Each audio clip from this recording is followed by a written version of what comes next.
Okay guys, you want to become a bodybuilder in 12 weeks? It is possible. You can either become a bodybuilder in 12 weeks or you can have dramatic results in 12 weeks.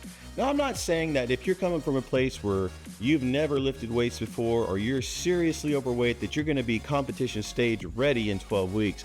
But what I am going to tell you is you can see dramatic results in 12 weeks.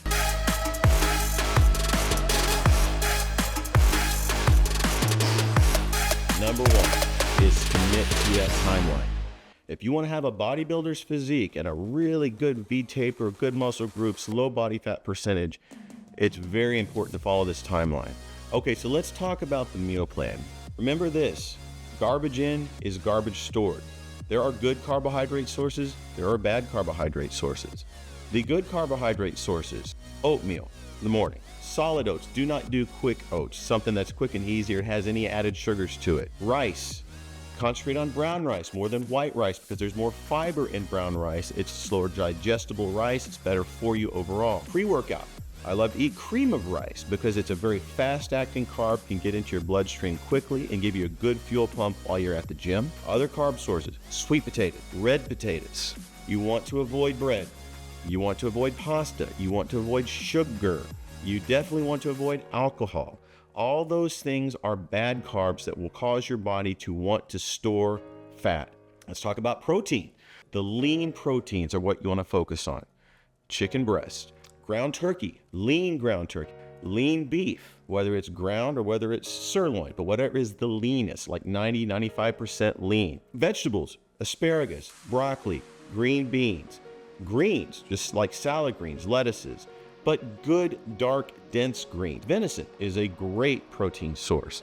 Fish, whitefish, tilapia, cod, orange roughy. How much should you eat? Well, it's gonna vary depending on person, guys. So I can't really tell you how many calories a day you're gonna eat. Myself personally, I'm eating 6 meals a day.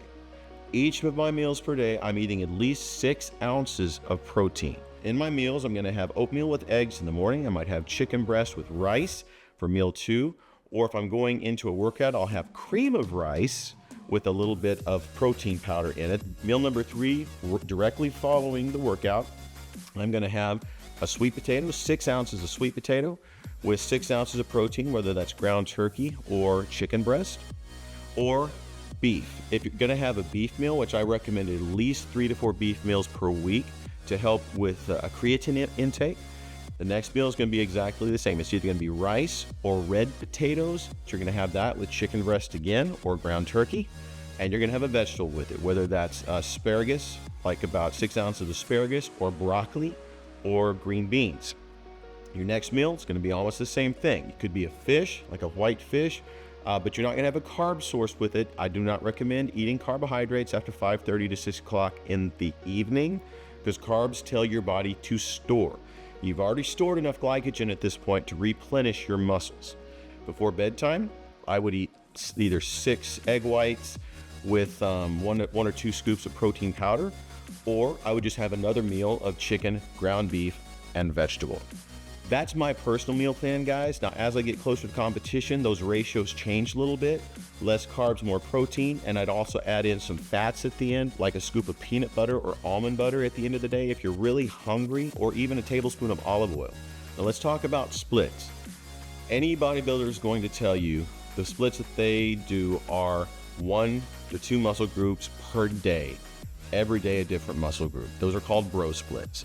They're not doing push-pull legs, and they are definitely not doing a full body workout. I like to hit chest with biceps, hit back with triceps. Now why?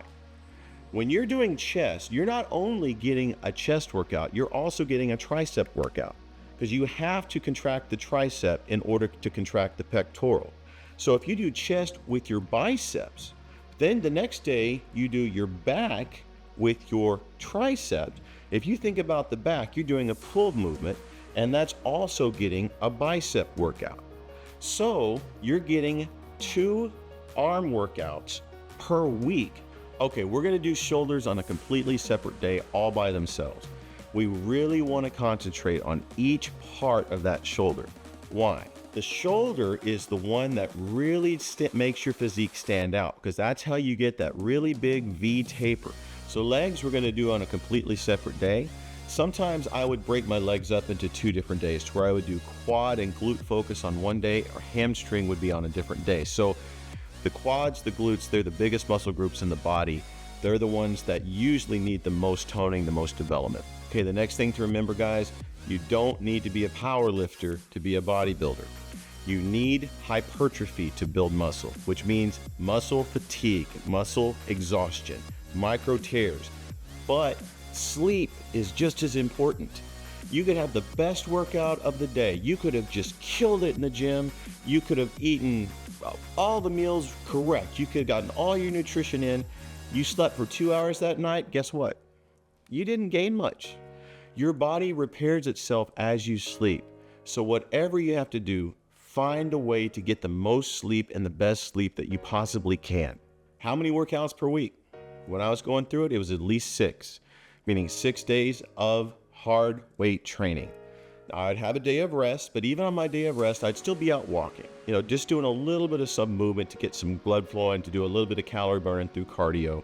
But you're going to be doing cardio in the morning, probably 30 minutes in the morning, probably doing it 15 minutes after your workout, and you might be doing it for another 30 minutes at the end of the day. That's towards the final phase, the last 2 to 3 weeks, where you're really trying to burn that fat down and get that body fat percentage down as low as you can. Remember, guys, though, you don't want to be doing an hour of cardio at a time, especially hard cardio, because the more cardio that you do with your legs, the more muscle you're at risk of losing in your legs that you worked really hard to build on your leg days. Okay, the final thing, if you want to be a bodybuilder or get that physique, the last 2 to 3 weeks are the hardest. You need a support group. Have people there to cheer you on, to help push you through. You're going to be at the most caloric deficit that you've been the entire time. You need a good support system. To have that goal in mind, that you have that finish date. There is a finish date. That's the good news. You will be at the end. You're going to look at yourself and say, wow, how did I ever accomplish this? And that's an amazing feeling, guys, I can tell you. So for someone like me, coming from 265 pounds of solid fat to 205 pounds of lean, hard muscle with a physique like I'd never had in my body, what that did to me personally is an undescribable feeling. And you can have that too. No matter what your age, no matter what your background, no matter what your history, you can have that.